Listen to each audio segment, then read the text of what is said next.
Hi, this is Editor Matthew here. I've just been editing through the video, and just before we begin what you're about to listen to, I just want to let you know that the conversation that follows includes non graphic discussion of a mental health crisis, of suicidal thoughts and suicide attempts with homelessness, and it talks about good and bad pastoral care. And although we do not discuss the methods, I would say this: if this is too close to home for you, then either watch it with care and pause when needed and speak to someone who you trust if you need to. If you're in immediate danger, then please contact emergency services or a crisis line. And if these topics are too close to home for you, then feel free, just skip this video and move on. God bless. Hello and welcome back after quite a long break to Empire of the Sun YouTube channel. My name is Matthew and I am here with my good friend Tim. Tim, hello. Hello, Matthew. How are you? Yes, I'm all right. It has been a couple of months since we've or I've done anything. The last thing I did was I put up 100 videos of 3-minute introductions or so to Yeah. various topics, and then I seem to disappear Yes, you've been for absent without leave.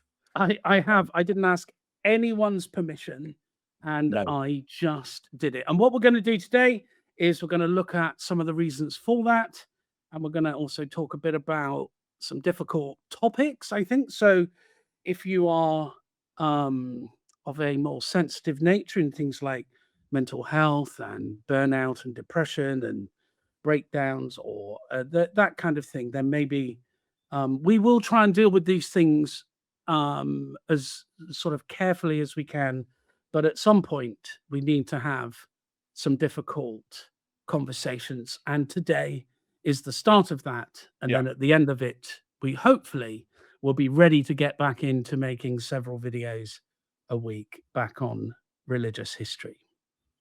So, So, Tim, yes. what have you been up to? Let's start with you. Well, I've been rather busy. I've been building a kitchen. How about that? That's quite a good thing. I decided quite some time ago that I was fed up with paying high prices for things, so I thought I'd put my hands to work and I've been building my own kitchen, which sounds a bit mad, but it's actually working out quite well. So, Good. but more importantly, what have you been up to? Because really, you've been away, AFK they call it, away from keyboard, for quite some time now. I know the last lot of videos you did with those sort of little short ones, those not shorts, but the little sort of micro videos. But since then, there's been silence, really. So, just really, what's been going on? Tell us about it.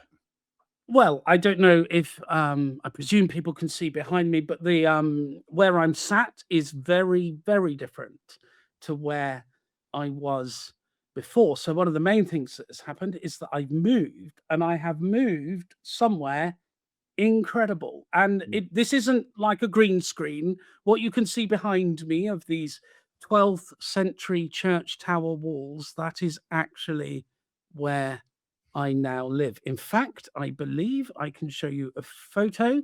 So that is the outside of the house that I live in. It's called St. Not a house, Julian's Matthew. I'm Tower sorry. House. It is a house. It's a three-bedroom house. I live here with my two wonderful daughters who are off revising and playing music on very different levels of the house. So if you look at the tower, that tower is where I live.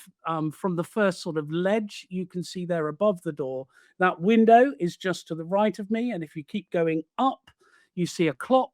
The clock is actually part of Beth, my eldest daughter's window in her bedroom. So the sun sort of comes through that clock, creating an incredible haze. Like I can show you a few more things. That's the door to my living room. This is Esther sat in the living room, and that pendulum comes down several floors. If you want to see, this is where I'm sat, tucked in a little corner. You can go up about 100 stairs from the bottom, and you end up in this room where there's been a bit of a disagreement on who gets it, and I lost that argument. This is going to be like a teenage hangout room for my daughters right at the top there with incredible views. That's a view from Beth's bedroom window. That is my bedroom, which has everything you need. It has, well, my CPAP machine so I can breathe. It has a bed and about 1,000 books.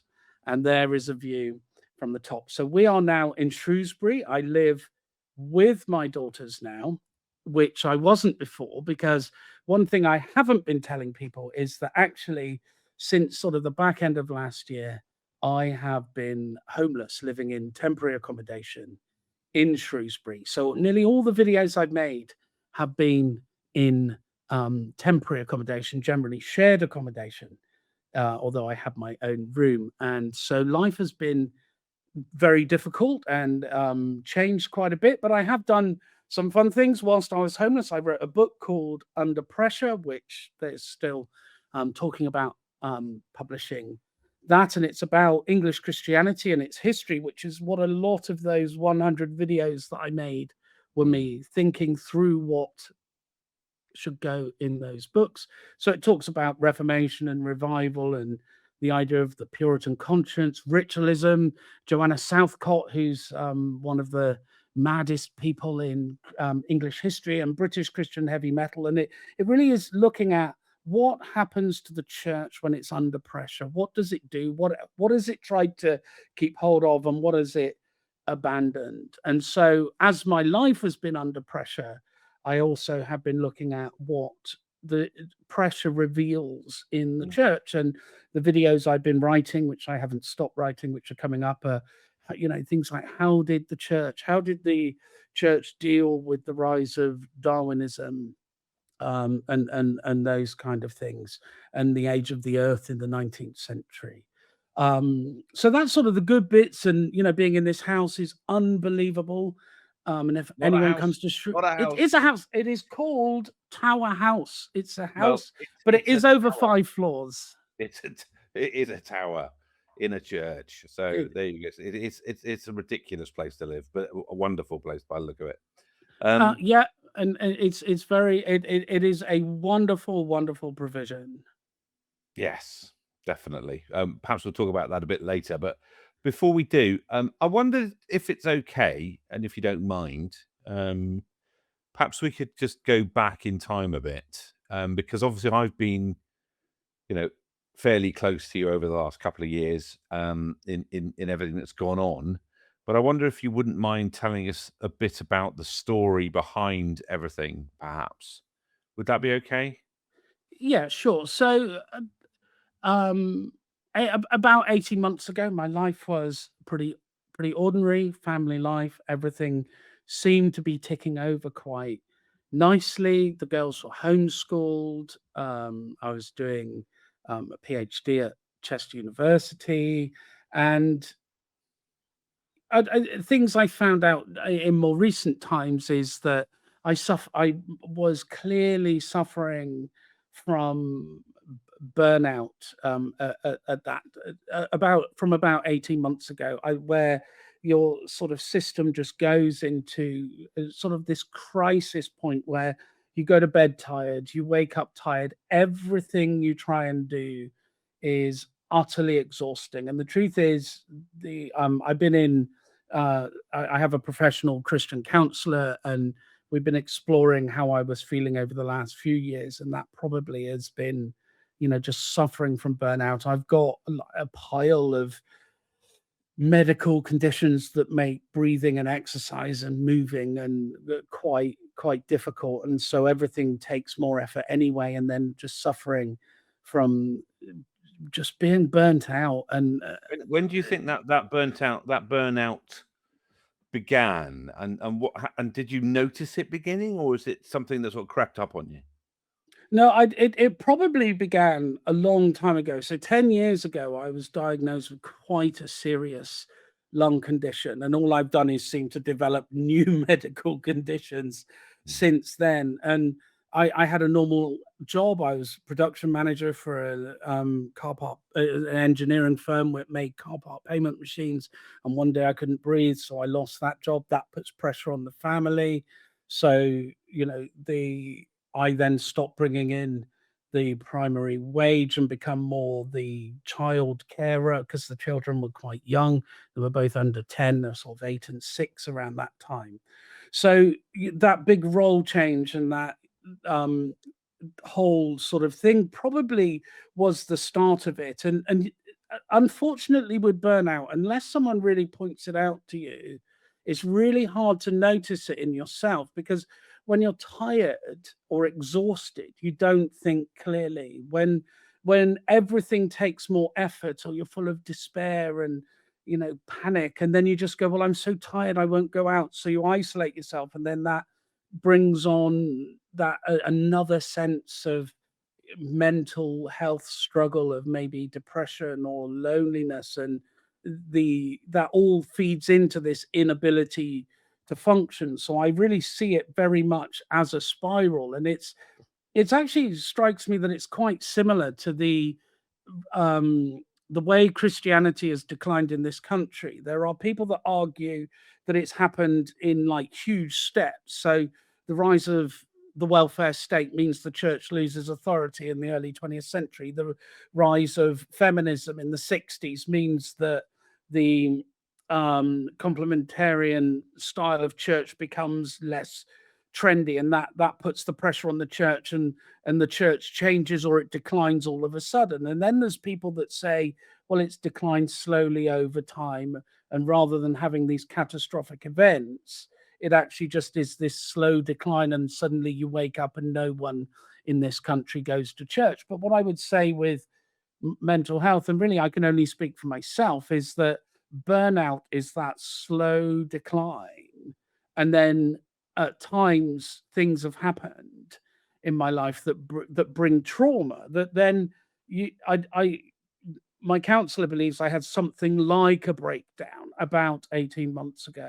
So you have these sort of catastrophic events and this slow decline. And if you put them together, you have like this perfect storm of suddenly being unable to function and unable to be who it is that everyone thinks you are or should be. And then eventually, but last summer, I ended up sort of feeling unsafe with myself. I was neither safe to be I was definitely not safe to be on my own, Mm. because I made a load of foolish decisions. And what I should have done is I should have done what I would now encourage people to do, which is seek medical help, seek mental health support. There is mental health support all over the place, and you can even go online and just refer yourself to get some help. Seek help from wise friends or church leaders that really support you. And then there's practical support. So if you find yourself isolating away from people, and then you need to somehow break that spiral, and these things are very, very hard to do on your own. So the one of the things is having those kind of people around So you, like yourself, I would can I say. can I ask can I sort of wind back a little bit? At what point did you first notice something might be wrong? Was it before this sort of mini breakdown 18 months ago, or was it that? I think the first thing I noticed is when I would get overwhelmed, and that was about 18 months ago. I would get maybe a little bit before. So I would go to Tesco's and I would do the shop, like the family shop, and I'd be so focused on trying to conserve the tiny bit of energy that I had, because not only do you have to drive to the shop to do the shopping, you've then got to pack the shopping, unpack the car, pack it all away, and all of that. So I was trying really hard to sort of save all this energy. But in doing so, I just, going shopping is a very normal, sensible, boring, mundane, everyday task. And I would find myself building up to it completely overwhelmed, unable to function properly, or function properly, or even, function, you know, rationally and fairly whilst out shopping. And I noticed that probably more than 18 months ago. But I was just like, oh well, I just must be tired, or I must be ill, or I must be something. But it's when you're that tired and you just never recover. So there must have been a point at which you went, hold on a minute, something's really wrong. Where was that? So I think probably that was much later because unfortunately I sought advice, and this isn't any blame on anyone else apart from myself, because there were plenty of other people I could have sought advice for, and kind of sought advice from two people back in that time, and they're both Christians and both what you would consider mature Christian men, and one basically said to me, well, mental health isn't a thing. That sort of push through, try harder, you'll be fine, get on with it, don't worry about it, everything will be okay if you just keep going. Um, it wasn't that it was, oh, I know some people go, well, that's a lack of faith when you end up in this position. But this person wasn't quite like that. And another person, because I think partly because I come across as probably quite opinionated and I can be quite confrontational. You and I enjoy having discussions where we're not quite on the same page, because not that we get our energy from that, but I think you and I are both of that similar character. But this person wasn't, and so rather than actually deal with me responding in a way that he couldn't guarantee how I would respond when I suggested that I was having, a complete nightmare, is basically what I told him, that he just started talking about something else. So at that point, I went, well, okay, well, maybe that is, those are sensible people. Maybe that's the way to deal with it. You just go, well, I just got to press on and keep going and keep trying.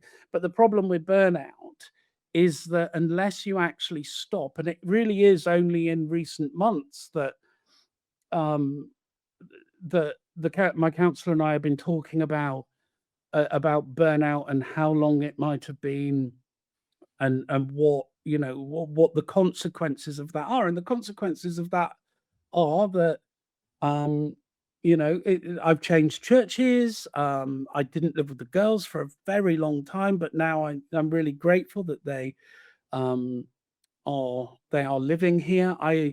And this is a really difficult part, and this is where you played quite a big part in the story. Last summer, I hit a crisis point in July, and I actually attempted to take my own life 3 times Mm, and ended up in hospital. And that actually is one of the incredible answers to prayer. I was on the phone to Esther, my youngest, um, and I said to her, um, I could just do with someone coming to see me. And the girls weren't in a place where they were happy to come and see their dad in that sort of place, and I fully understand that.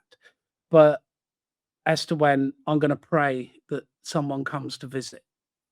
So I sat there in the bed, and I sat there, and then you and Jan in Telford, and you're from Somerset, but you happen to be in Stoke-on-Trent. You walked in and you spent an hour or so and you got me coffee and we had a chat. And, as Jan would, she was very loving and very compassionate and very telling me off all at the same time. mm. So I don't know if you want to pick up how your side of that Well, particular I mean, moment. I'd like to kind of, because obviously that's quite a journey, isn't it? From from being a bit under pressure, and feeling tired and that kind of thing. From that to attempting to take your own life, there's that seems like quite a big jump.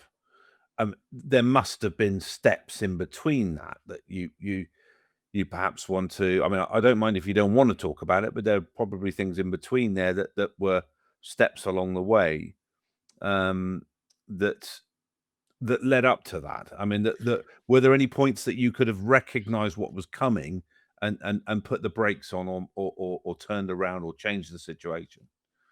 No, I think back in April, when I had let's say April last year, I had these few weeks of clarity of when I tried to seek help, and for whatever reason, it never materialized.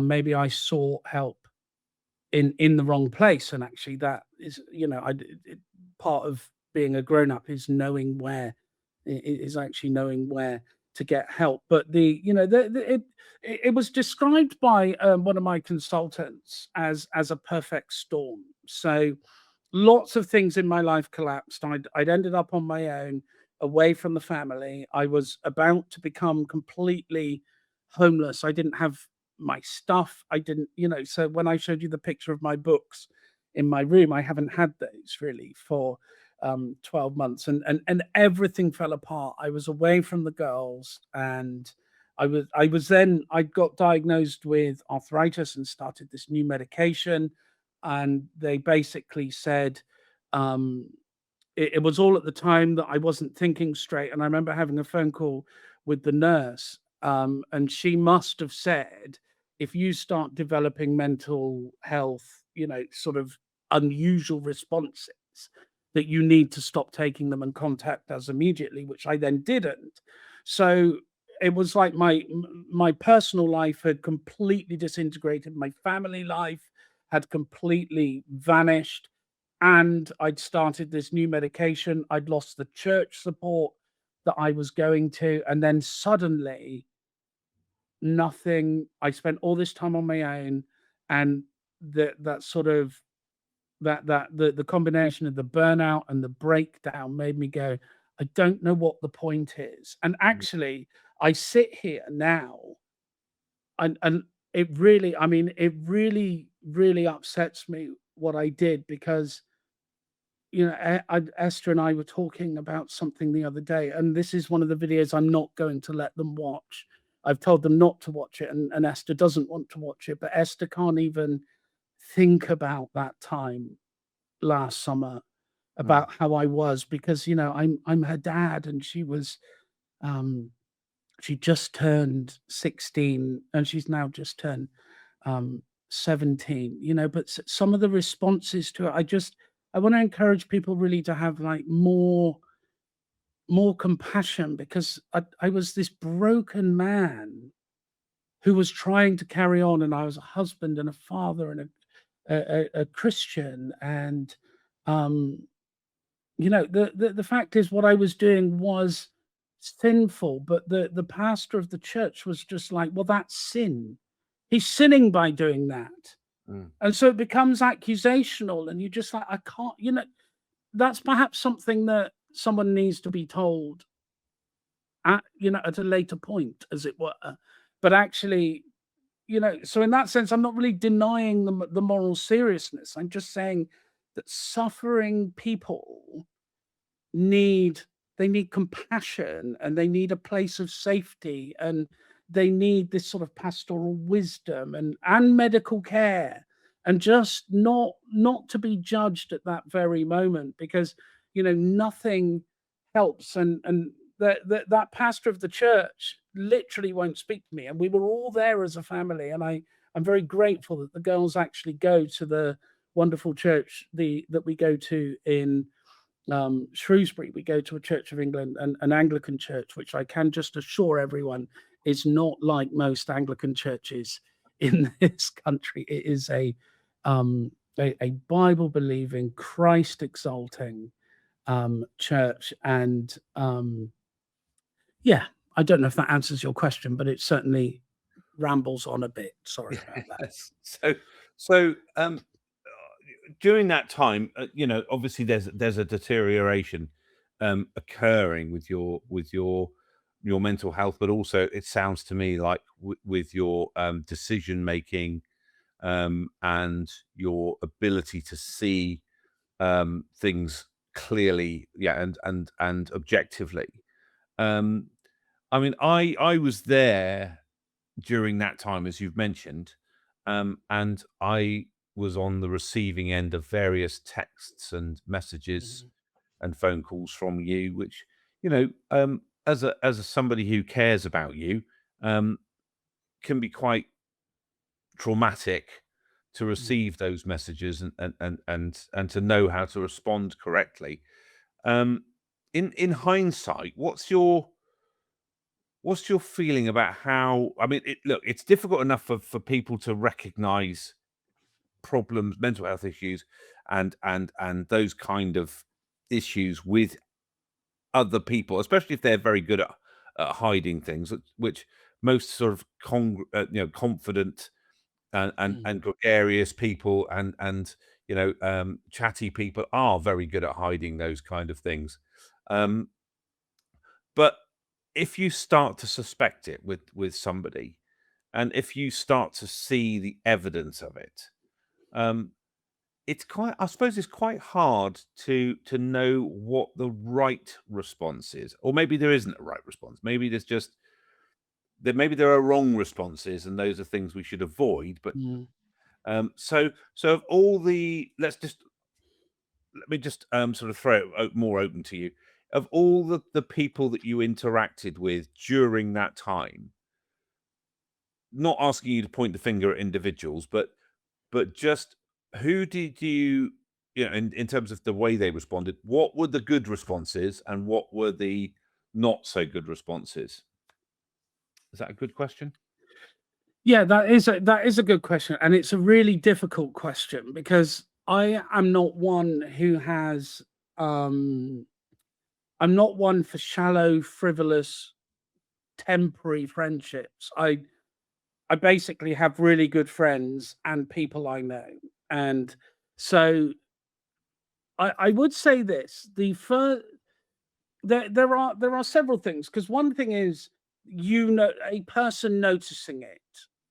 Yeah, so a friend notices that another friend, that their friend is acting in a way that is different and unusual and possibly sinful, or maybe they're short-tempered, or they're angry, or they suddenly start swearing a lot, or they drink like they're trying to prove a point, there's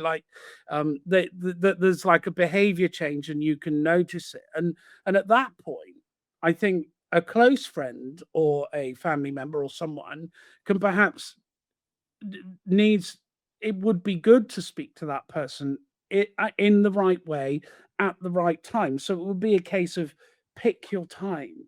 Don't when someone's all angst, and I can think of some of the text messages that I've sent you all, and I sent some you and Dave and other friends, um, and it's the it, what I like, what I do like, is that no one has really held those against me, because if it was up to me, I would no longer be alive, and I would be an atheist. Those are basically, like, if left to myself, that is what I would have done. But I would say this, the Dave Mangle's response. So Dave, who we did a video with on what is Christianity, Mm. um, his response was literally to send me Bible verses and some of the daily readings. So he would often just send me psalms, and there's so many psalms of lament, and where life is so difficult for the psalmist, and yet God is still good, and God is still faithful. And you read in the psalms that God is faithful when you don't feel like he is. He remains faithful. And so, in that sense, I think people like you and him just sort of clung to the idea that God, who is sovereign, will protect me, because I wouldn't be here, and I certainly wouldn't be here able to hold coherent conversations, and I wouldn't be here able to talk about this if people have watched some of my videos. They would know I have got tearful through them. Particularly some, like, strangely, some of the Christian heavy metal ones, when I did Seventh Angel Lament for the Weary, and the Detritus Perpetual Defiance, where it's about this spiritual battle, and it's about weariness. And one of the problems I have, that I acknowledge, is that I like to know an answer. So my daughters come to me and they go, "Oh, I've got this problem." My first instinct is, I acknowledge your problem. I want to solve your problem. So I like knowing, I like problem solving. And I've had to learn in myself that those things are not always possible. There are people who won't speak to me now, and some people that were so close to me that just won't speak to me because of that. When I was in crisis and leading up to that crisis, they didn't respond in the same way, and I can't blame them for that. I can't, and it may be, my prayer really is that we would realize in the end that we're all on the same team, and that God would reconcile all those things in Him as we all sort of all follow Christ. However, you've got that one side of people noticing when you're in crisis, and that is about picking your moment, being gentle, being loving, not being judgmental, but also being truthful and also not embarrassed. I've actually called this video Christ is not embarrassed by broken people. If you read about Jesus on this earth in the Gospels, he is not ashamed Mm. about those people who are broken. And he seems to have this real love of restoring those people. So that's sort of one side. And the other side is, if someone comes to you for advice,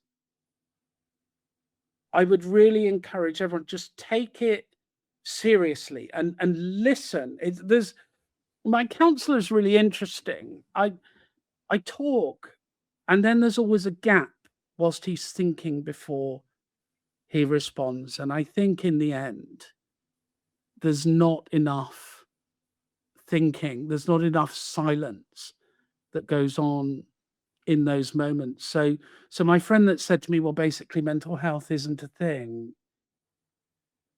that might be true, because for him, he might never struggle in that way, but my struggles with mental health, which I've only, realized in, very recent times, have had profound effects on quite a long amount of my life, and those effects are very serious. So that person there that doesn't suffer from or doesn't struggle with burnout or breakdown or mental health or whatever it might be, or even physical illness, if they don't suffer with that, then that is something to thank God for, but it doesn't mean that other people don't. And I think Yeah. that the church isn't very good as a whole at taking mental health seriously, because it either piles down you've got autism, ADHD, narcissism, let's give you a label, go, you can have your label, you can be this,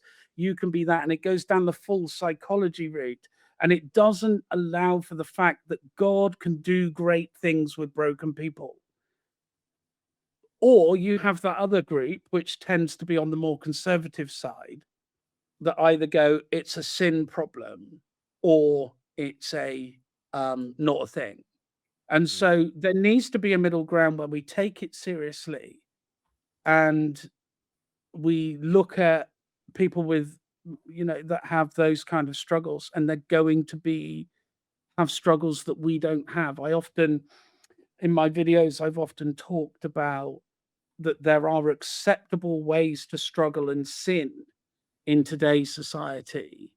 And if we move outside of that, then we don't know what to do, and we think that person perhaps is more sinful, more of a struggle. And it doesn't have to be mental health there. It could be sexual sin or alcoholism or swearing or lust or, anger. It doesn't matter. But if we don't suffer from it and we don't struggle with it, then it's very easy to point the finger. And I think mental health just sort of sits in that camp, that those that don't struggle in certain camps of Christianity, they have a lack of understanding and empathy and sympathy, and somehow view it as worse than anything they might do.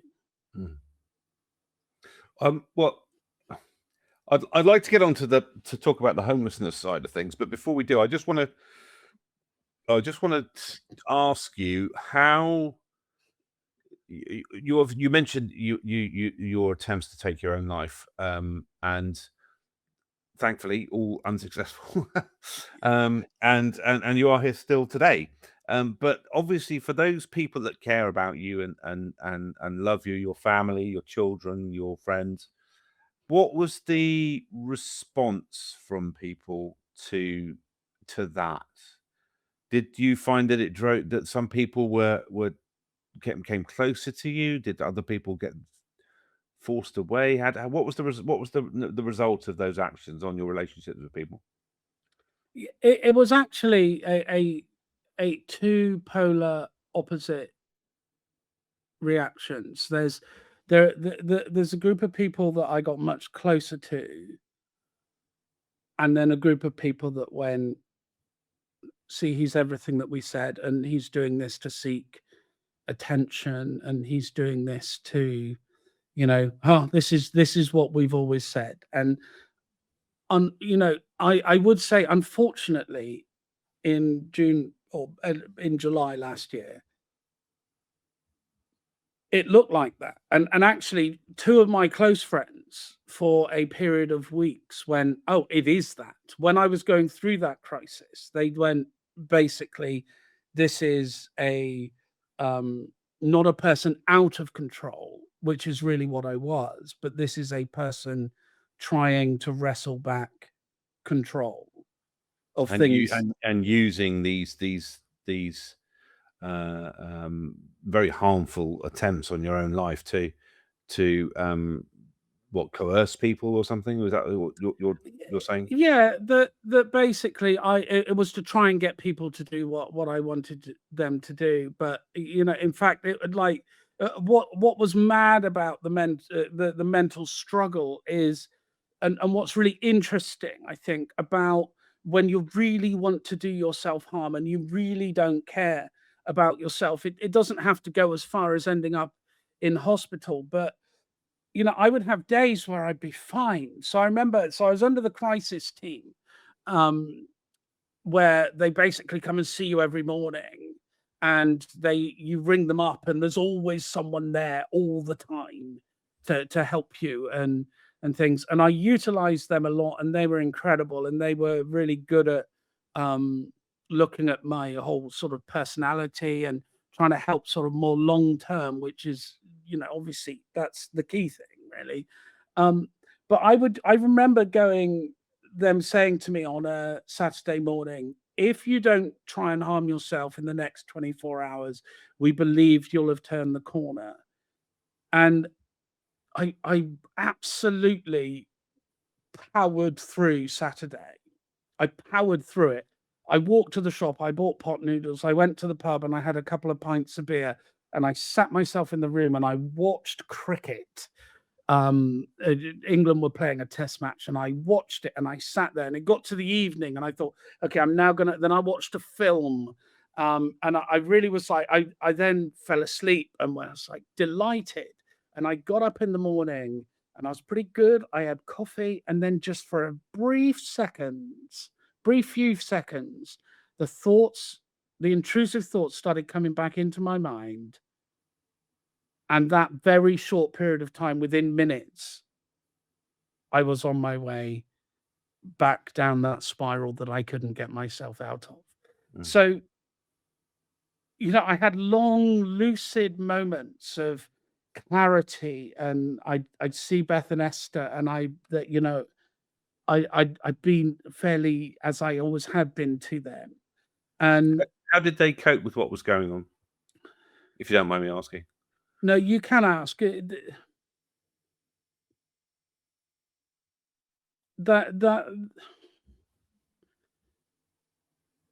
that is the hardest thing, is seeing what I did to them. And I am so grateful that God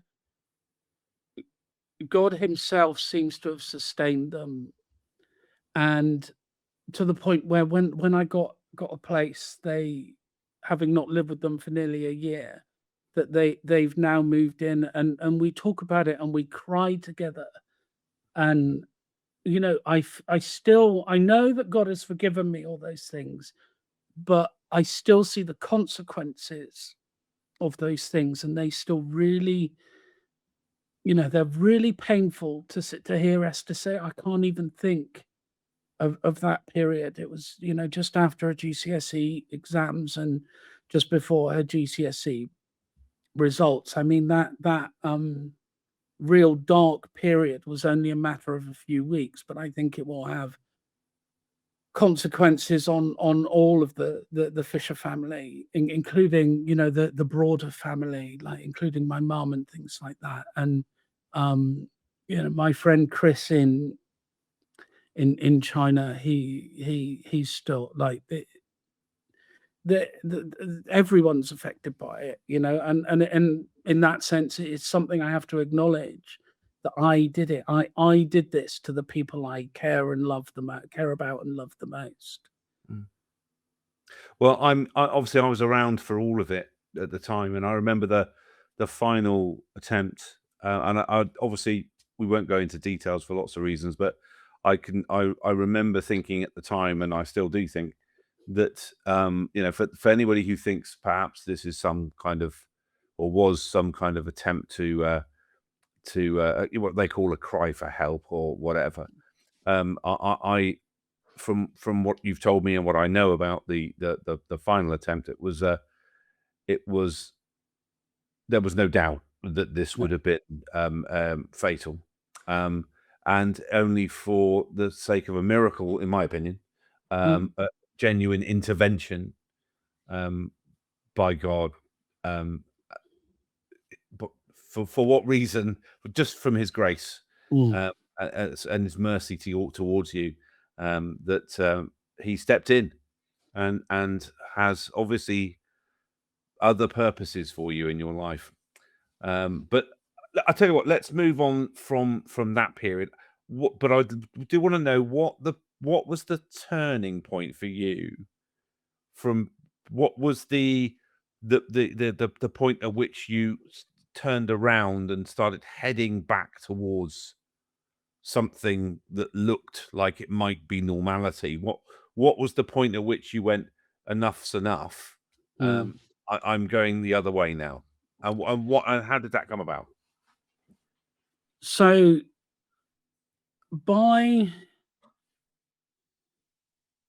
the end of July, so one of the contributory factors was a medication I was taking, Hmm.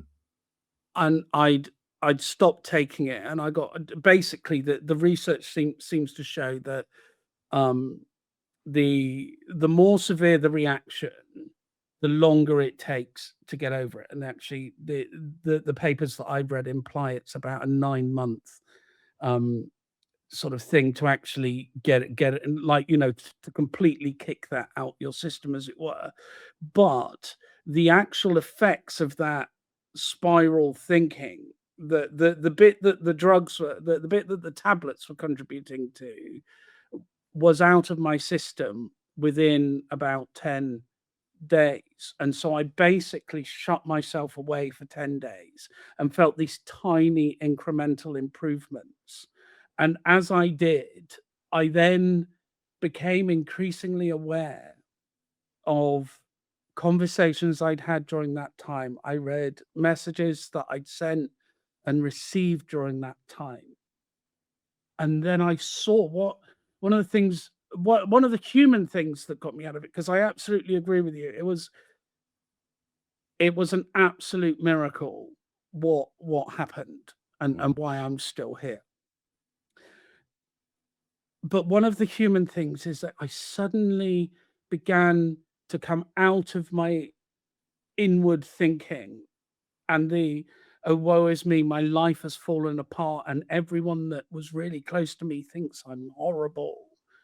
And I started to realize the effect that I was having on you and the girls and Dave, my friend, and Chris, and all those other people around me. I started to realize that I basically stopped looking inward and started looking outward. And I spent a lot of time, a lot of the summer, staying at Dave's farm where he's got this glamping thing.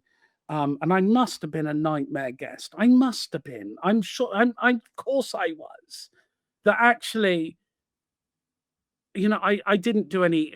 I read all the time and I think all the time, and all of that had been shut off for probably 6 or 8 months. So I had this idea of this YouTube channel back in, back in, like, Au- before Was it August? November. Well, no, I had it back in a year and a bit ago, and then I kept trying to start it, and one of the things in my family lost hope that I would actually do this because I just that suffering from burnout, I just kept going and trying and failing and trying and failing, and it's when really I spoke to Steve Kozar, and he's like, just make videos, just like I ring him up and speak to him. He's a friend of mine, and I just was like, he's like, just make them, and you'll find your rhythm and your speed and your pace and your topic. And another friend of mine, one of the ones that would speak to me, was like, if you keep making videos, you will find your audience. And I'm really thankful to everyone that watches this stuff because I do think I would much rather someone else made the same kind of content that I make, but it's not it's not being made certainly from an English perspective. It's not being made from a Bible believing Christian perspective, and the Christian heritage of England is incredible, right? Because so I am sat in a 12th century part of the English Christian heritage system, as it were. My house, if I show you the picture again, let me just go to that. So if you look at the ready orange bit, that is 900 years old. That is 12th century. That is 900 years of Christian history of God being worshipped and maybe false gods being worshipped in here. Um, as well. And then the top bit is 15th, 16th century. So it's sort of Reformation time. And then the main body of the church is 18th century. So it's Industrial Revolution time. And you just look at that and you go, this is something beautiful and something special that we have as Britain and England that the rest of the world don't have. And it was just that ability to stop looking in at myself and worrying about me and starting to look at and going, there are other things that are important. And my whole life really now is not spent making it up to the girls, as it were, but being the best dad I can for the girls so they achieve what it is that they want to achieve. Mm. Okay, so let's go back to that time. I remember you just beginning to start doing the channel, but at that time you'd come out of that kind of black hole, and you were making your way out every day a bit better. But for lots of different reasons, you found yourself in a situation where you're separated from your children, you're out of the family home, you're unable to support yourself, and you are what in this country is classed as being homeless. And I've in the past, I used to live and work in London in the West End, and homelessness to me was always what I would call rough sleeping, or that kind of thing. And people would, I would go to and from work every day, and I would see homelessness firsthand, and especially leaving work in the evening. And the West, and in the West End of London, it's such an affluent um, place, and you've got that juxtaposition with the doorways. I remember on the Strand where I used to work nearby, and I used to go down the Strand nearly every night, walk down the Strand, and in nearly every doorway you'd see people sleeping or trying to get to sleep. And the things I've seen, the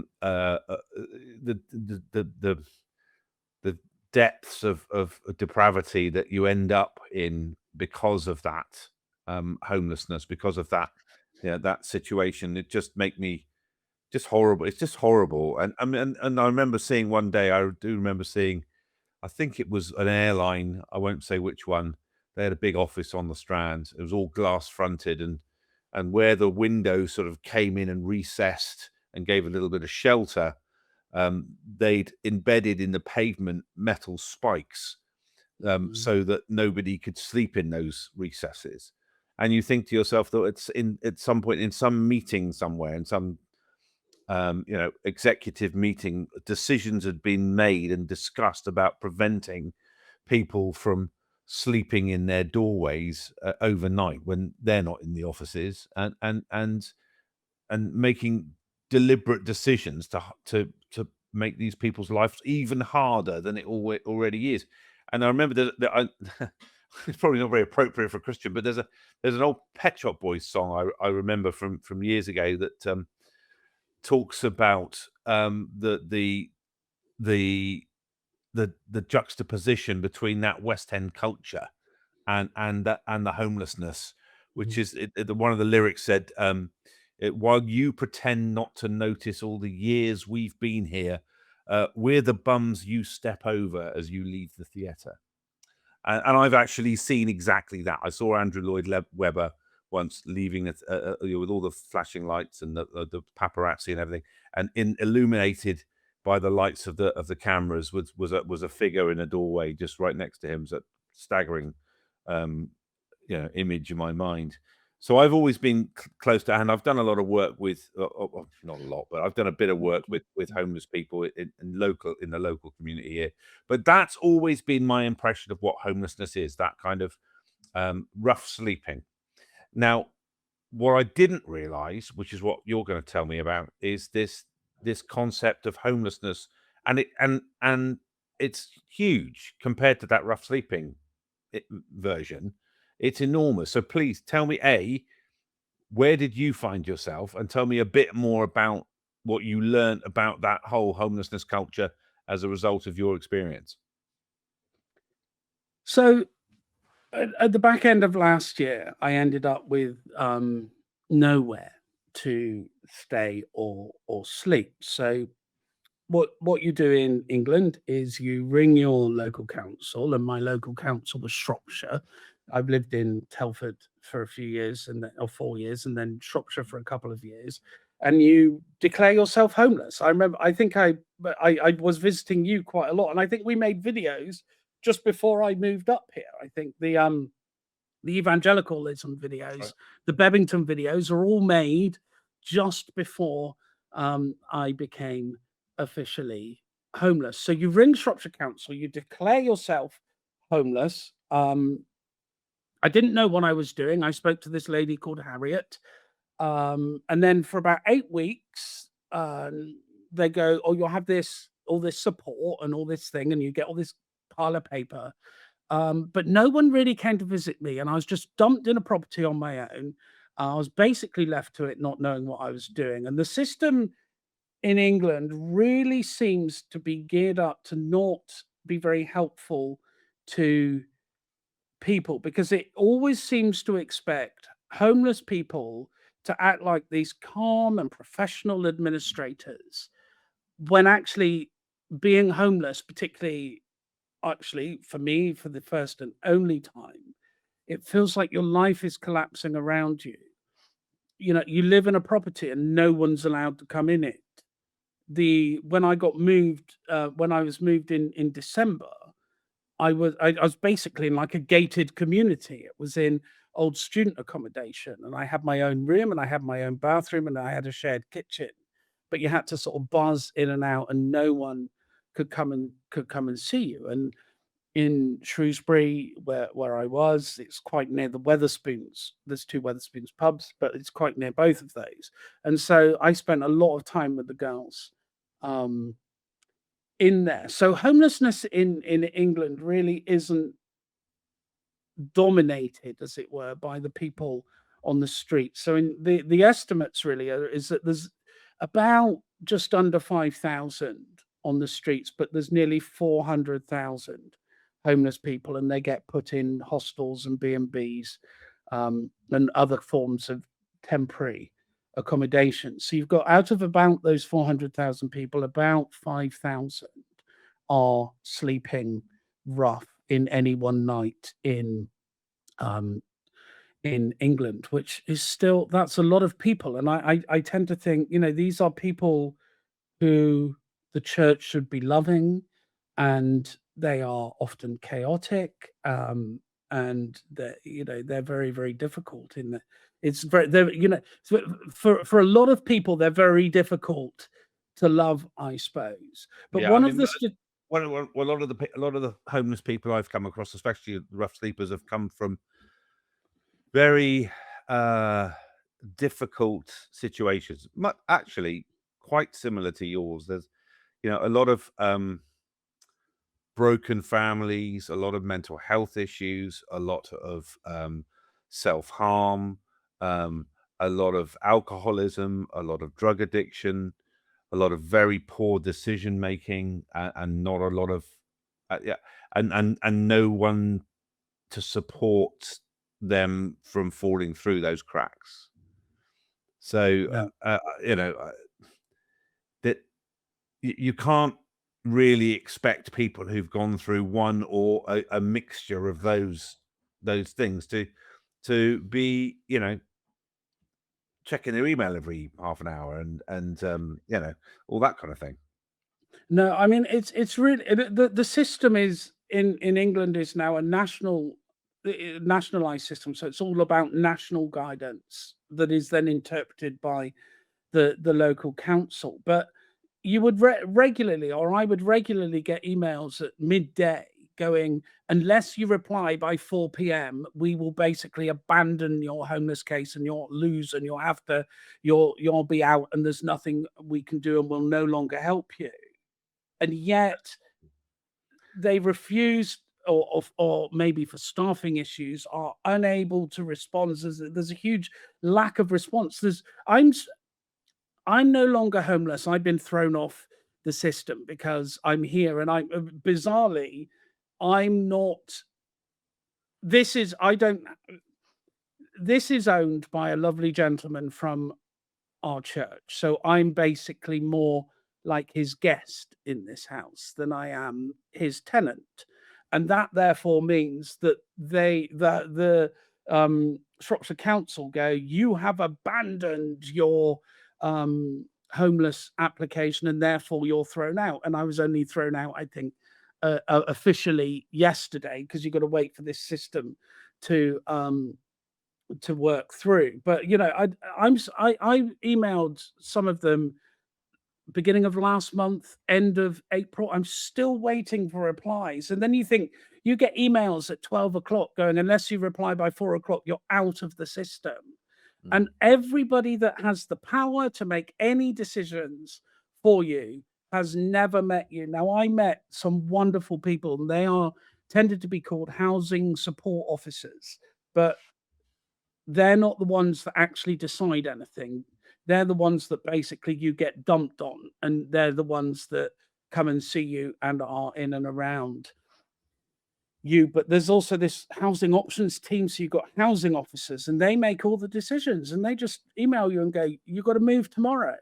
You've got to move," and they can move you out of county and they can move you away. So when your life is in, chaos already, what you really, really need is you need some stability and you need that support. So I had a housing support officer. I wasn't going to name her, but she was called Eleanor, and she was absolutely unbelievable. She seemed to always know when to say the right thing to me, and she knew when to come and see me, and she seemed to really care, and she was really helpful, and she advocated for me. She made me laugh when I was really struggling, and I'm a lot older than she is, and she wasn't flustered when I sat there and I just broke down in front of her. I think that takes a really strong person. So in that sense, my academic work is based on Victorian and their dealings with poverty, and probably, how someone in my situation would be like, how they would be dealt with in Victorian England would be very different. But I I was find gonna, it really. sorry to interrupt. I was going to ask you actually about that. I mentioned it to you before we started this, but there was a time. I mean, you said that homelessness is now a national, nationally central kind of control of the policies and how it all works out. Prior to that, at some point in the past, it was more down to local government, local councils to sort out. But prior to that, and I'm not sure when this happened, I would assume it was sometime around about early 20th century or mid 20th century. I don't know, but the churches were the ones who had the kind of frontline primary care for homeless people. I believe that's true. I mean, correct me if I'm wrong. Yeah, so it's actually mid 19th century As early as that. when, yeah, so the workhouse gets introduced for the poor people, and the parish, like like say the parish of Yeovil or the parish of Preston Plucknett or something, they built these big workhouses, and if you were poor, it's like when I had nowhere to live and no money to live off, you ring up the local council. What you would do is you go and knock on the workhouse door, and you'd go and you'd be given the bare minimum, and you would be expected to be thankful for it. And a lot of the priests that I studied they were on the board of the Guardians, particularly to help the young people in those workhouses. And so the church, the state is one of the early grabs is to deal with poverty, but obviously people then still fall through the cracks, and going to the workhouse was made so shameful, and actually being homeless and in temporary accommodation today is treated shamefully. The people, and I am quite passionate about this, the people at head office that have never met you, that make decisions, are so dispassionate that you end up dehumanized, right? So I have a number, is 112800. That is my number. That is on all of the communications. That's who I am to them. Nobody knows what I've done, who I am, how I've ended up here. And the thing I've really learned is that there are a million reasons why people end up homeless. There are Mm. so many reasons. And yeah, maybe we've all made bad decisions, but why should we be judged by the worst decisions that we've ever made? Because they happen to be worse than decisions that other people have made, or we've made more of them.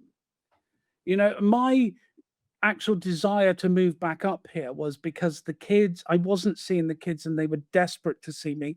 The only way to get back up here was to be homeless. And I just went, I think that's worth it. Mm. So And what So sorry, what happens if you mentioned things like getting the 12 o'clock email and being booted off the system if you don't respond within 4 hours? What happens to those people who are either, unable or unwilling in some cases to kind of toe the line or comply, or just maybe they don't even have the skills to do it? What happens to those people? they end up, I was just trying to see if I could find one of my emails, but they end up basically, that's when you end up homeless. It's like if you break any of the rules. I can't, Do find you what you mean meant. homeless, or do you mean rough sleeping homeless? So you end up, yeah, street homeless. Yeah. Okay. You end up on the streets, and that's it's so difficult. The the statistics of the amount of so this of the 382,000 people that are homeless. So last year, whilst homeless, which means in temporary accommodation, in hostels, in B&Bs, and rough sleeping, over 1,600 people died for various reasons. And you think, so of the 380,000 people, about 1.5% of those, just under 5,000, 4,800 odd, are street sleeping. So 1.5% of the people that are homeless are street sleeping, but 10.5% of the people that die whilst homeless are rough sleeping on the streets. Mm. It seems that that is such a deadly position to be in. Mm. And the And bureaucracy, and a lot of, I mean, look, I've met enough homeless people, rough sleepers, to know that there are the occasional ones who would prefer to be there than be in council accommodation and things like that. But that's a minority, I think. yeah. Um, the majority of them, I think, have just slipped through the cracks. They've unable. So the bureaucracy itself has caused them to be where they are. Yeah, Um, so in the place that I was in Shrewsbury, if you go up in the lift, it says if you get caught smoking in your room, you will immediately be evicted. And like from sort of temporary hostel type accommodation, mine was actually old student accommodation. So I didn't mind that. So if you watch most of my videos, if you see a green notice board in the background, I actually moved. There's like a whole load of fire and safety stuff, and I moved it all so that it wasn't on the videos. But if you see the ones with the green thing in the background, that is in my homeless accommodation in the old student, Old Chester University stuff. But the thing is, they just get thrown out on the streets, and then opposite that place all day, and then in first thing in the morning, you see a guy across the road asleep in a sleeping bag. And you're like, can't the council and the church and the Christians and the believers, can't we do better? so here's a question for you. I mean, so the churches handed off to the poorhouse. The poorhouse eventually handed off to the welfare state, which was local and is now centralized and is obviously not working. Or Correct. not, or well, I say obviously, it working in so much as some people are being helped. You were helped. You had accommodation for a period of time, but it Mhm. wasn't easy to go through that and to let the system work for you in a positive way. You're out of that now, so it's different for you. But there are people who are going to be stuck in that cycle for years to come, and it seems to me that they're only a hair's breadth away from slipping through the cracks and ending up being, what was it, like 7 times more likely to Mm. to be one of those statistics of people who die homeless because they end up on the streets. Um, how can we go back to a scenario where the churches take an active role? Is it possible because the councils are so intertwined with everything, and because of the way it's set up today? Is it even possible for churches to get involved? Yeah, I think there are things that the churches can do. One of them really is we're always expecting the homeless people to come to us, and we're always expecting the people struggling with mental health to come to us. Yeah, so we go like, let's open our doors and let's have people come in. That probably works if you're right in the middle of a town or a city. But I mean, Shrewsbury's absolutely chock a block with churches. I live in one. Um, but there are beyond the gate from me, there's another church, and then across the road, there's another church. And I've shown you from up above, you can see there's the Abbey, there's the United Reform, there's Unitarians, there's St. Chad's up on top of the hill. There's all these churches. There are so many churches. And actually, so I go to a church in Frankwell, which is across the river. It's still a walk. Shrewsbury's tiny, really, absolutely chock a block with churches. So these places open their churches, and the food bank is run from the New Frontiers Church, which is quite near English Bridge. The church called Barnabas. They're really good there, and they're really, they deal with a lot of people who were in my situation. So they were really interesting because I did end up having to use the food bank at times, and basically, I know a lot of them. Some of the churches I know in Somerset go, well, we can't share the gospel, we can't evangelize these people, but they seem to have a policy that if you ask, then they actually can.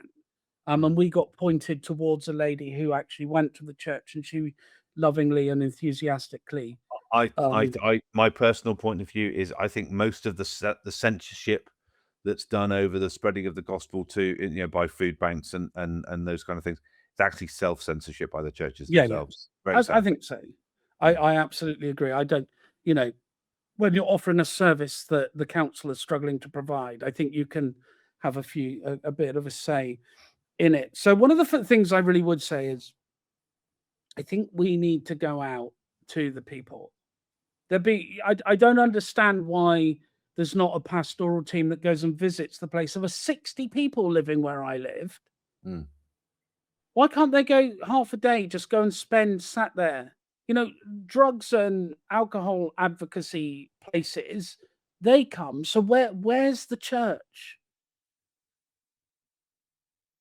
And Mm. I think, we've got lost. And one of the things is you just go, well, the problem is homeless people can be chaotic because they come with baggage and trauma and anger and illness and addiction and grief and shame and fear.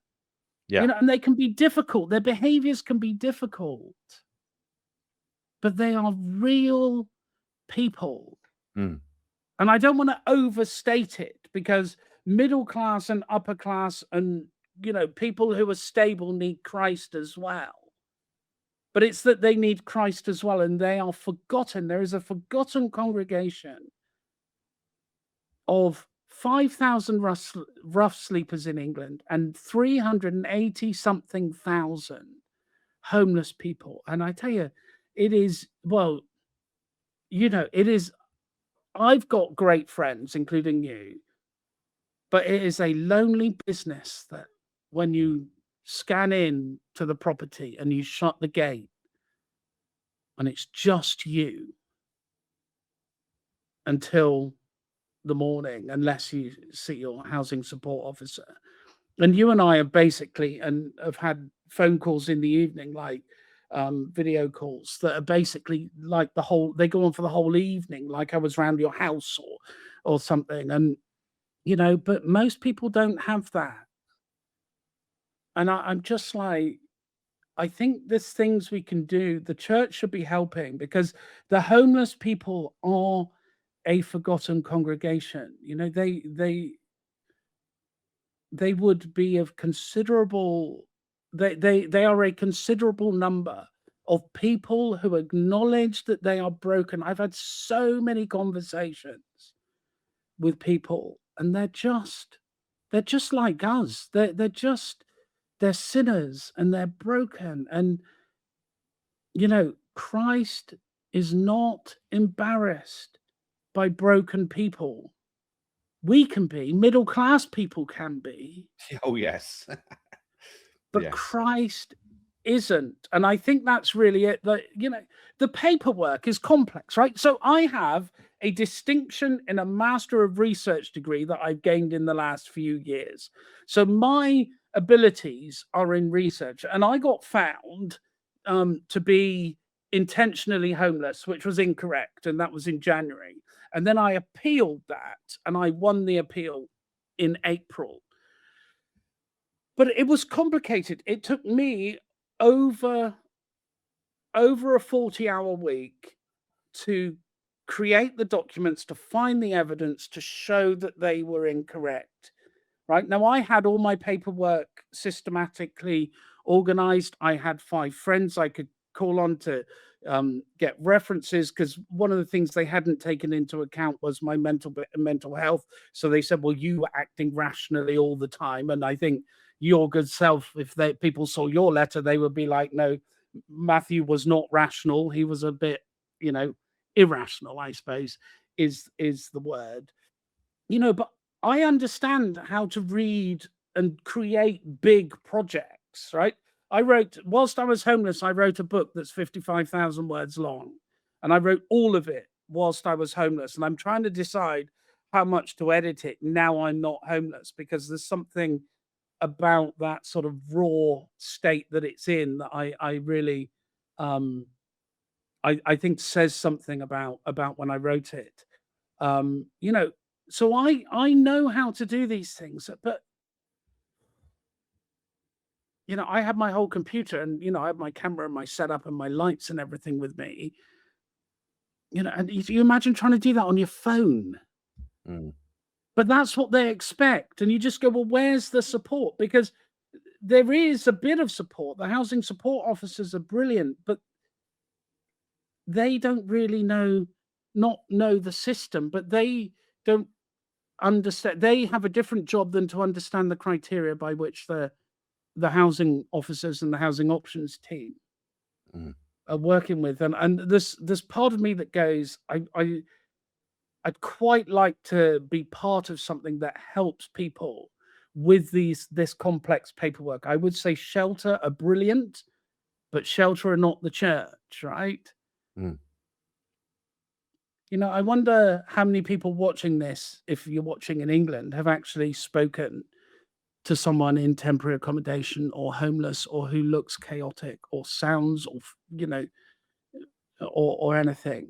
But these people can do with help with phone calls. They're often in need of medication, and they don't get to go. Even again, I'm quite organized, and my medication regime, which is quite complex, basically went out the window. You get written these letters, and they're so formal. And a couple of letters I've uploaded to Chat GPT and gone too long, didn't read. And basically you just go, it it just feels really harsh, because it's so lonely that sometimes people just need someone to sit beside them and help them. Yeah. And I just And find that that's why I think the churches could fill that gap, because obviously what they probably can't and probably shouldn't do is to try and pick up the shortfall of government spending and try and no. help people I don't think that's our first instinct, isn't it? Reach for our wallet Mhm. when we want to help a homeless person, but I actually think that's in some instances that can be counterproductive. But I think actually time and companionship and that kind of thing is probably more useful to somebody than just resources, just money. Yeah. Um, I'd love to carry on talking, but I know we've gone on for a while, and I've still got so much to ask you. I want to ask you all about what you're now you're settled. Now I want to ask you what your plans are and what you're going to be doing. But before I get to that, what I really would like to ask you is the transition from being homeless to where you are now, which seems bonkers, and I know a bit about it, obviously, but I think it's worth telling that story of how you got from where you were to where you are.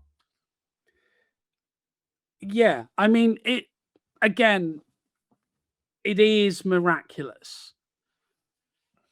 So I sat in my church with the girls one day, and we were talking to this gentleman who happened to go, "Oh, I've got a few books." He's got thousands of books, and some really impressive ones. And when I was talking to him about what I love and what I do and stuff, he was like, "Oh, you should come and see my library." um, and he's like, "Oh, I got a 1611 King James Bible and a 16th century, all sorts of things, just like beautiful, beautiful books." Even to the point where, so I met him on the Sunday, and on the Thursday, Esther and I went round. Um, and he said, "Oh, I've got this database of all my books." I was like, "Okay, let's try it out. Have you got anything by Joanna Southcott?" And he's like, "I do." And he typed it in his database, and we went and saw it. And it, I, I haven't quite asked him if I can borrow it, but I'm hoping I can borrow it for or at least go around his house and video. So because I've got a facsimile, but he's got the real early 19th century thing. So I will ask him that. So anyway, but what was really interesting is when I was there, he was saying, "Well, where do you live?" And I'd agreed with the vicar that actually I didn't want to be. Oh, actually, I'm homeless and my life is a disaster. So the agreement was that I obviously wouldn't lie, but I said, "Oh, I just live in the middle of town, in the middle of Shrewsbury." And he's like, "Oh, which bit?" I said, "Oh, down at the bottom near the car parks." He's like, "Yes, yes, but which bit?" Because it turns out he knows Shrewsbury really well, and everyone in Shrewsbury knows him. So round at his house, having tea with he and his wife. In the end, I went, "I live in this place." And I just said the name of the place.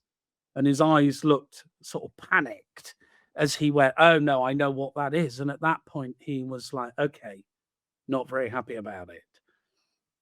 The next day, so I met him on the Sunday. This happened on the Thursday. The next day, he went, "Oh, I've got, I own a church. Um, and the tower is a house. And I lived there a long time," he said. Um, did I want to live here with Beth and Esther?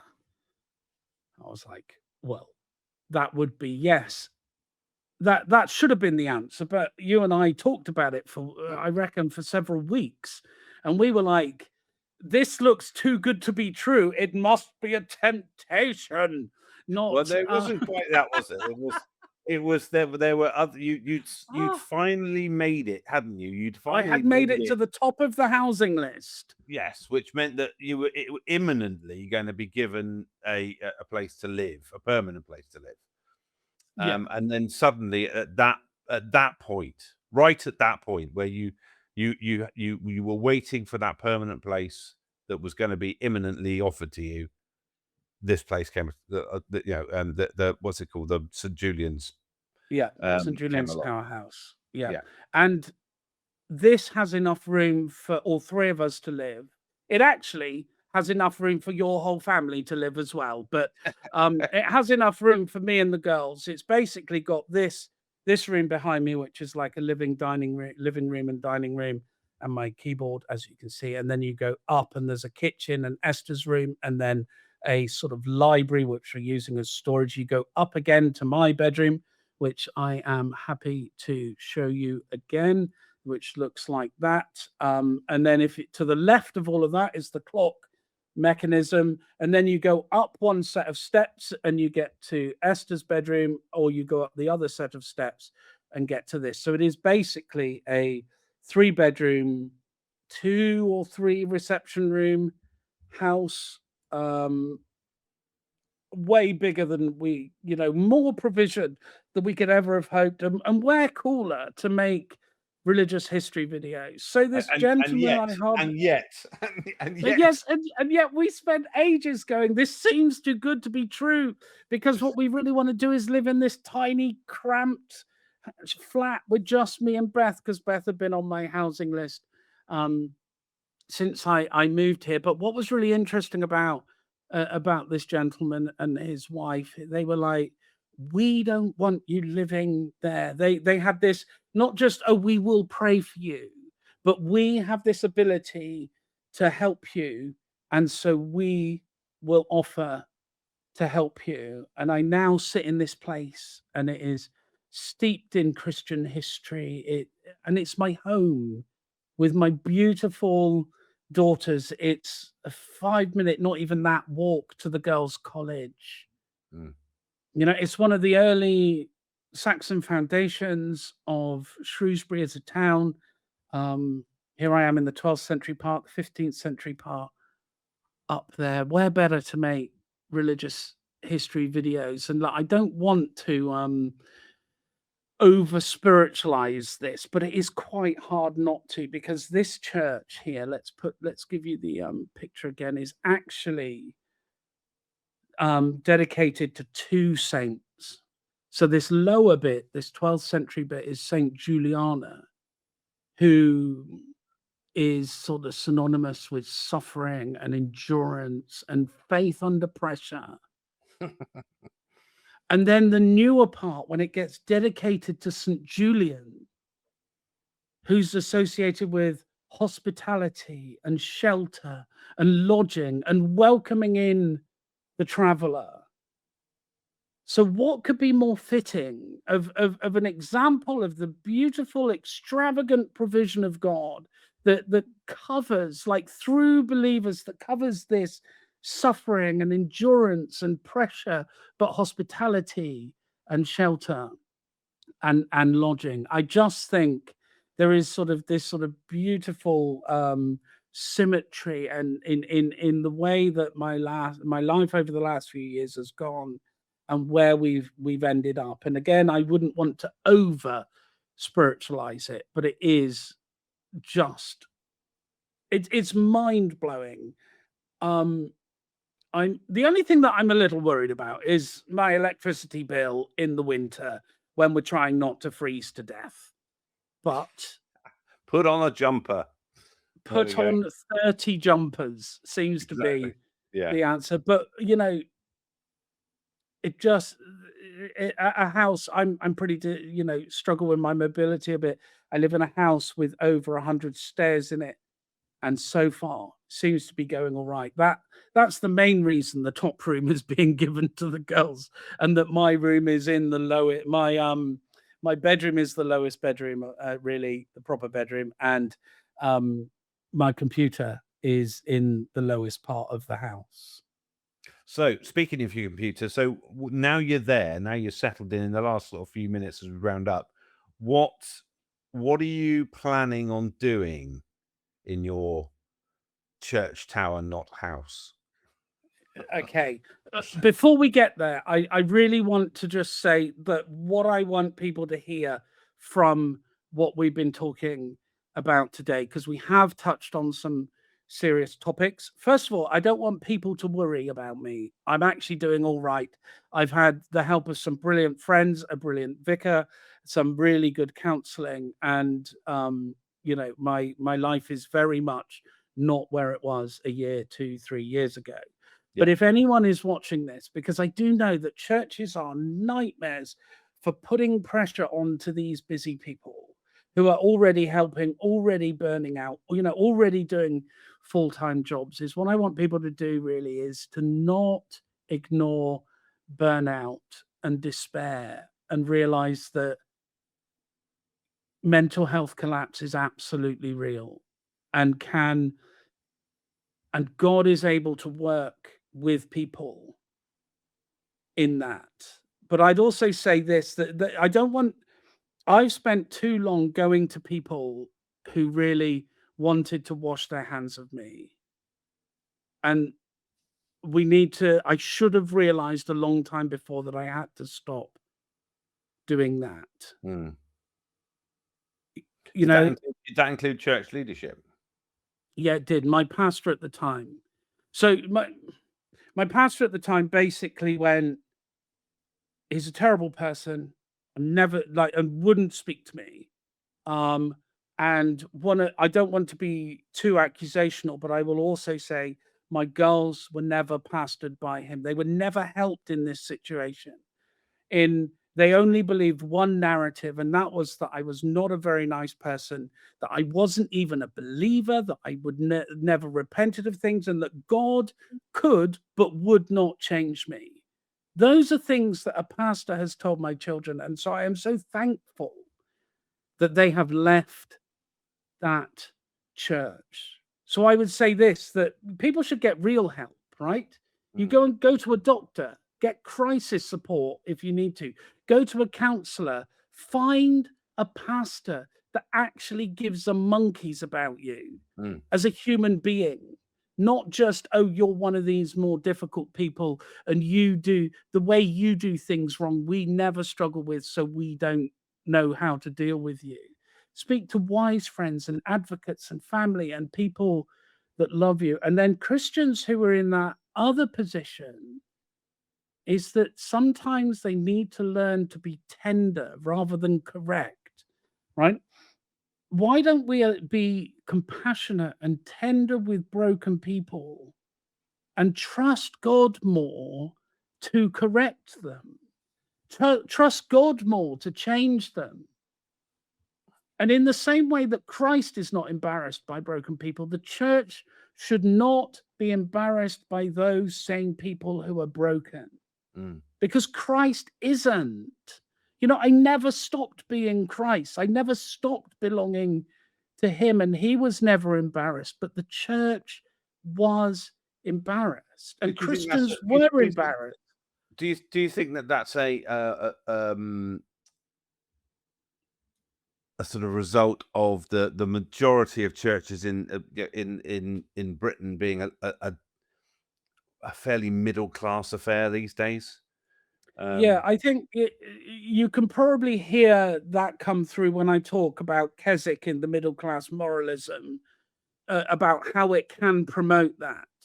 And there are sins and there are ways of being, and there are people who are acceptable, and there are people who are not. But I think the church is really good at offering opinions to try and shoehorn people like me into being middle class and acceptable.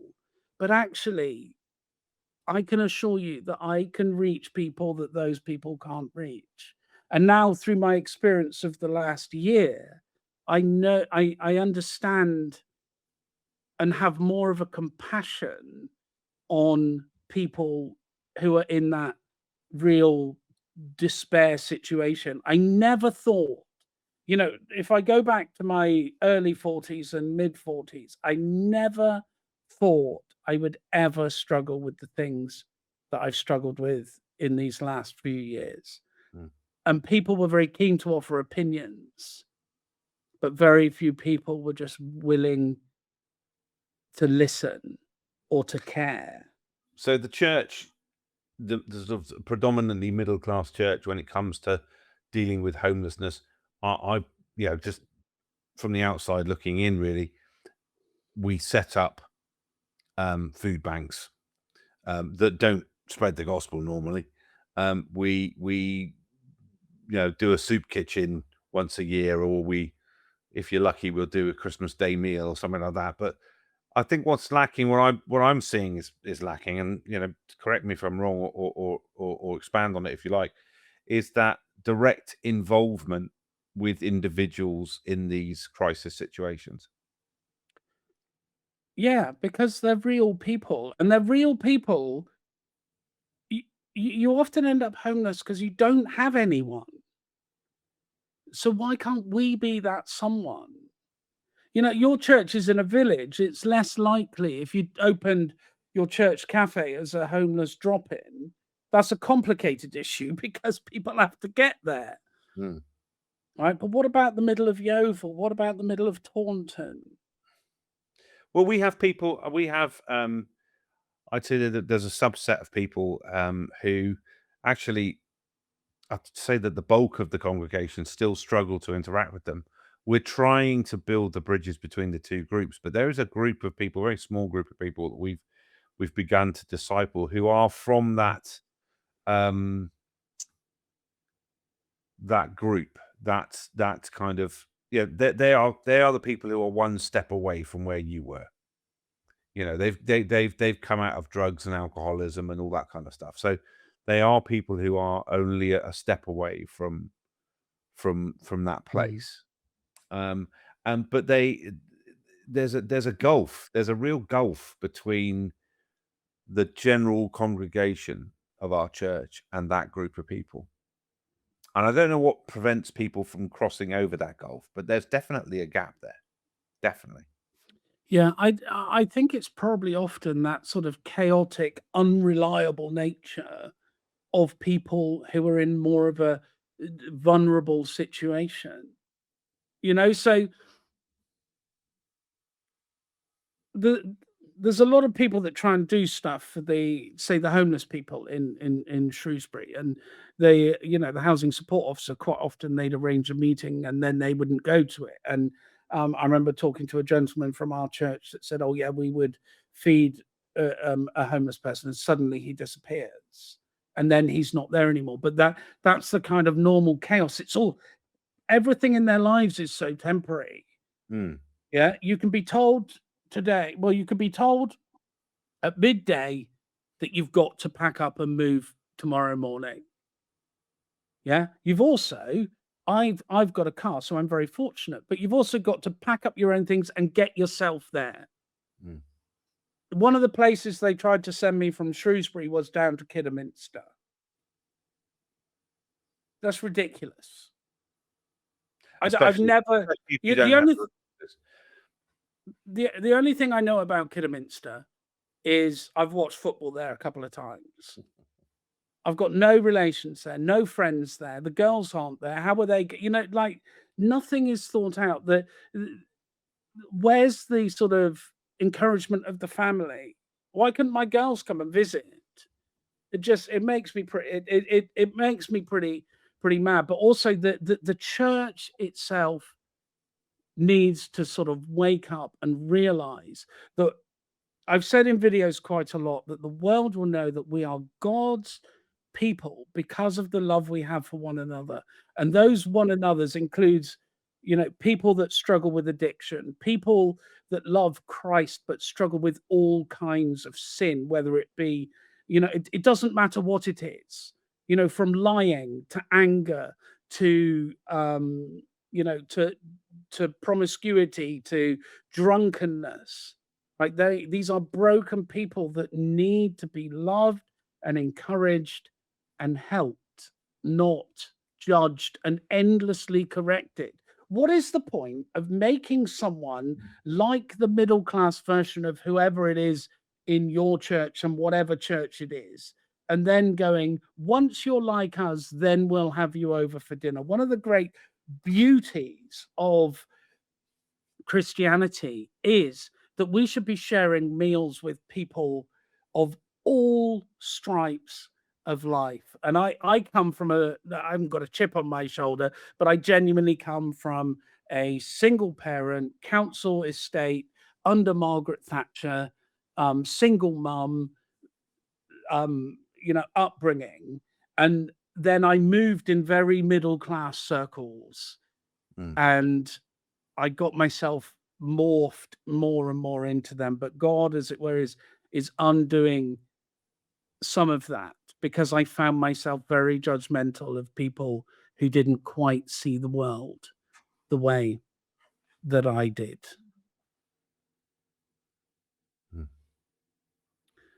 Right then. So what are you going to be doing? Yeah, What's so the plan?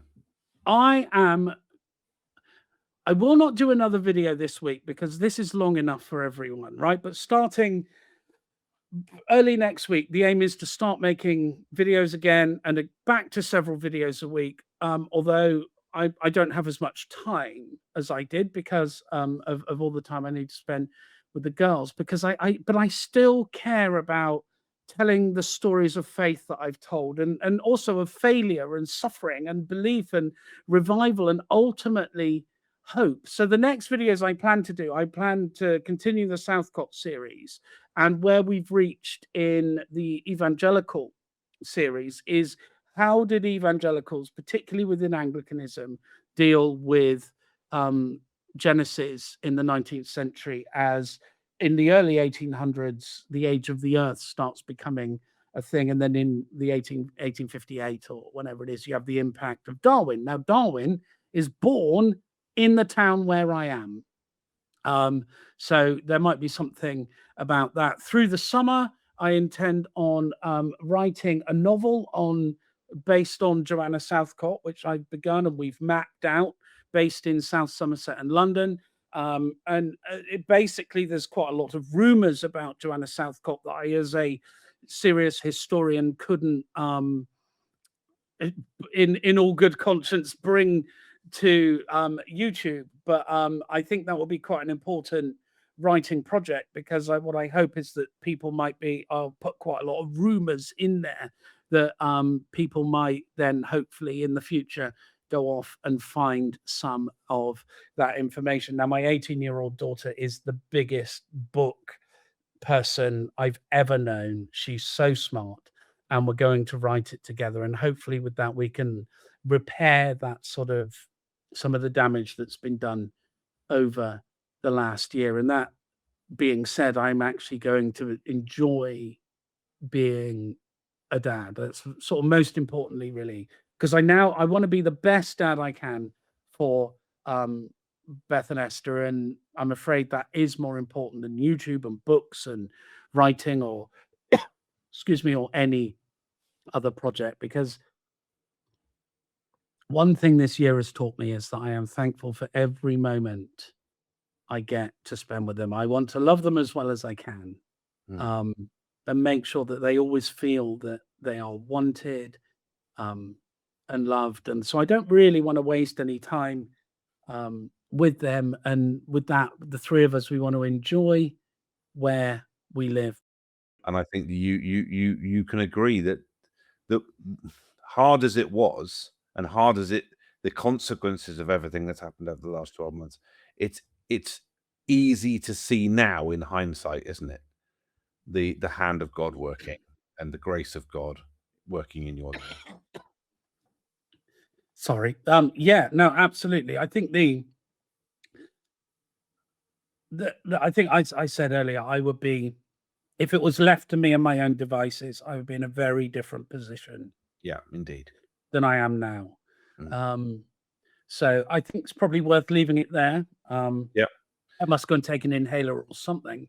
Yeah. But anyway, Well, for those it's of you been that stayed for all of that, thank you very much. it's been good to talk to you, Matthew, and And you, Tim. to relive some of these things and talk them through. And thank you very much for being open and honest and with everybody. It's been really eye-opening. No, thank you. And we shall catch up again soon. God bless you, mate. All right. God bless.